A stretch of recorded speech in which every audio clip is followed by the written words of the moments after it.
My name is Moctesuma Esparza, and I was one of the student leaders when I was 18 years old of the student walkouts of East Los Angeles in March of 1968. I was born and raised in Boyle Heights, which is a neighborhood near downtown Los Angeles. I went to Lincoln High School, and it was a time, the mid-60s, when the free speech movement was flourishing, when protest against the Vietnam War was flourishing. The civil rights struggle of African Americans was getting a lot of attention. A group of young Chicano students, we were 10th graders, 11th graders, formed an organization called Young Citizens for Community Action. And we would get together on weekends and we would talk about what was wrong. What was wrong in our schools, what was wrong in our lives, in our community. Why was it that our teachers were not encouraging us to go to college? You know, we had plenty of shop classes at Lincoln, but almost no honors classes. We were being trained to be laborers. The schools were like prisons. We couldn't use the restrooms. We were punished. We were spanked for speaking Spanish. And all of the students were unhappy about that. We talked about what could we do to make a difference. All right, we need to take a lesson from what's going on in the rest of the world. The plan was, we walk out. It took us 6 months to organize the walkouts. We, together, planned how to do it so that all the students from all 5 high schools would walk out together. We published a newspaper called Chicano Student News and another newspaper called La Raza. And we distributed them all over East Los Angeles. But mostly, we talked to the kids.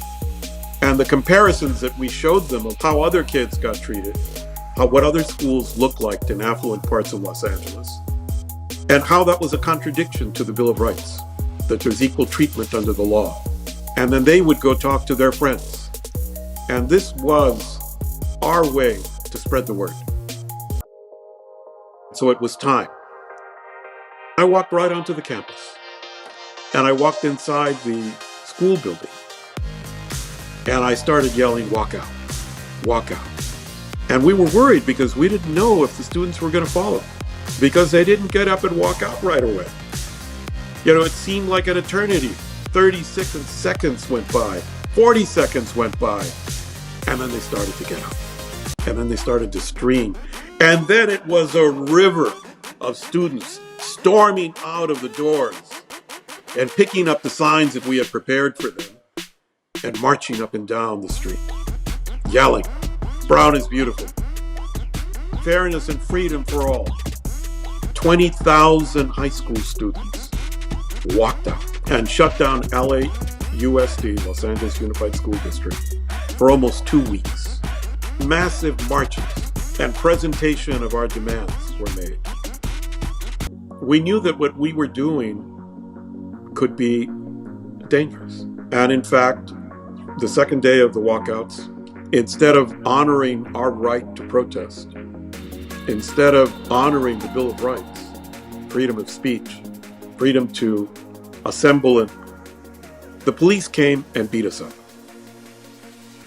and arrested kids and sent kids to the hospital. And so we went to our parents and we went to the clergy and we asked them to march with us. And then the police stopped. And we got the attention of the school district.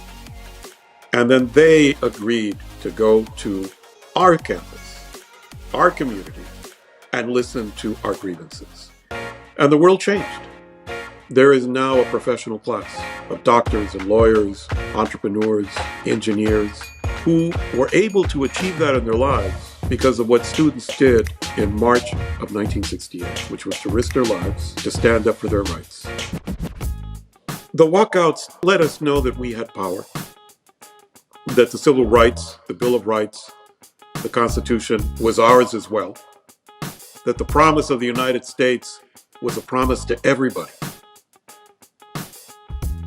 And it changed me. It made me a lifelong activist. Protest is how the United States was born. We've all were taught that the Boston Tea Party was a protest. To be American is to stand up for your rights.